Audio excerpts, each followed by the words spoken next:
अपराध करके, वो भी उत्तर प्रदेश में। आप किसी और प्रदेश में होते तो बच भी जाते, उत्तर प्रदेश में नहीं बचेंगे।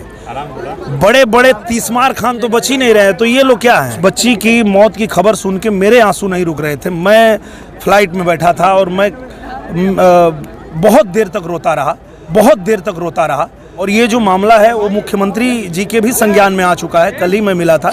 अपराध करके, वो भी उत्तर प्रदेश में।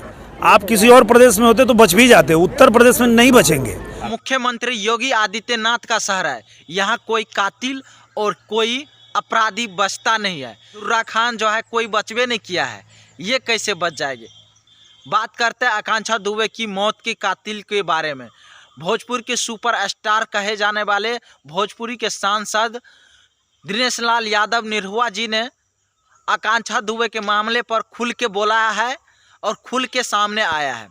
भोजपुर के सुपरस्टार दिनेश लाल यादव निरहुआ जी ने योगी आदित्यनाथ के साथ भी ये बात रखा है और बोला है इस मामले पर जल्द से जल्द जांच होकर जल्द से जल्द आरोपी को गिरफ्तार किया जाए। मुख्यमंत्री योगी आदित्यनाथ से दिनेश लाल यादव निरहुआ को बात हुआ है आकांक्षा दुबे की मामले के बारे में। दिनेश लाल यादव निरहुआ बोल रहा है कि आप लोग थोड़ा धैर्य बानिए, हम योगी आदित्यनाथ जी से बात किया है। यहाँ कोई बड़े बड़े मुजरिम बचा ही नहीं है, ये यूपी है, यूपी से कोई बच नहीं सकता है। योगी जी की सरकार है, योगी जी की सरकार में कोई बच नहीं सकता है, कितने बड़े दुर्रा खान क्यों ना हो। बस समय की इंतज़ार कीजिए। और कहना चाहेंगे आकांक्षा दुबे के माँ से कहना चाहेंगे कि जब मैं फ्लाइट में थे तो उस समय मुझे पता चला तो मुझे आंख से आंसू नहीं रुक रहा था, तो आपको क्या बीत रहा होगा ये हमें बहुत अच्छे से पता है।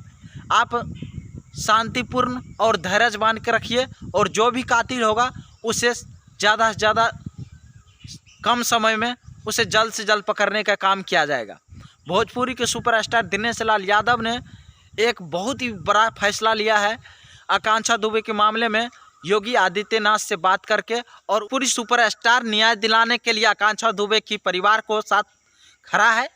हालांकि बता दें भोजपुरी के बहुत ही बड़ा परिवार है और उस परिवार में बहुत कम ही लोग हैं जो आकांक्षा दुबे के साथ खड़ा हुआ है। भोजपुरी के सुपरस्टार दिनेश लाल यादव निरहुआ जी ने काम किया है कि नहीं किया है उसके साथ, यानी आकांक्षा दुबे के साथ, मुझे पता नहीं, लेकिन इतना ज़रूर पता है कि आकांक्षा दुबे का जब देहांत हुआ था उस समय निरहुआ दिनेश लाल यादव निरहुआ जी ने फ्लाइट में थे तो उस समय बहुत रो रहा था। दिनेश लाल यादव निरहुआ जी के कहना है कि मोबाइल जो है, मोबाइल से कुंडली खंगाला जा रहा है, मोबाइल का जांच हो रहा है। मोबाइल का जांच जैसे ही कंप्लीट होगा और कितने लोग इसमें है, सारा चीज़ के बारे में बहुत जल्द पुलिस काम कर रहा है। पुलिस बहुत जल्द आप लोग को सामने दिखा देगा कि ये कातिल कौन कौन है और सबको पता भी चल जाएगा इसमें कौन कौन आदमी का हाथ है और कौन कौन है। हालांकि भोजपुरी के सुपरस्टार ने आकांक्षा दुबे के परिवार के साथ खड़ा हुआ और उसे सांत्वना देने के काम किए, और भोजपुरी में तमाम लोगों ने फ़ोन से और कुछ लोगों ने मिल के सांत्वना देने के काम किया। तिरसाकर मधु ने कल मिल के आए हैं आकांक्षा दुबे की माँ से, और अक्षरा सिंह, भोजपुरी के शेरनी कहे जाने वाले अक्षरा सिंह ने आकांक्षा दुबे के माँ से मिल के आया है। हालाँकि बता दें कि राकेश मिश्रा जो भोजपुरी के सुपरस्टार कहे जाने वाले कलाकार है, जिससे आकांक्षा दुबे की शुरुआत हुआ था, उसी कलाकार के साथ, राकेश मिश्रा के साथ, वो 25,000 रुपया आकांक्षा दुबे की मां को दिया है। हालांकि बता दें कि आकांक्षा दुबे जब देहांत हुआ था उस समय राकेश मिश्रा ने नहीं गया था आकांक्षा दुबे के देहांत के अंतिम काम में।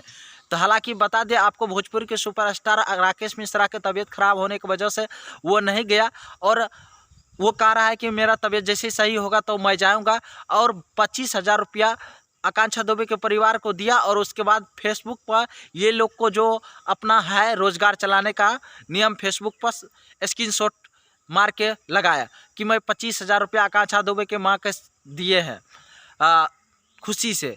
तो बता दें भोजपुर के सुपरस्टार की ये चीज़ बहुत दिनों से चल रहा है, ऐसा चलते रहेगा और अपना बेइज्जती खुद करवाते रहेगा। राकेश मिश्रा के खूब जम के आकांक्षा दुबे के माँ को जो 25,000 रुपया दिया था उसके बारे में बेइज्जती हो रहा है, और राकेश मिश्रा अपना पोस्ट खुद डिलीट किया है 4 से 5 मिनट के अंदर में। मैं हूं मंगल पांडे, अभी आप देख रहे हैं कोनिया न्यूज़। सभी को जय हिंद, जय भोजपुरिया परिवार, जय लव यू, जय बिहार।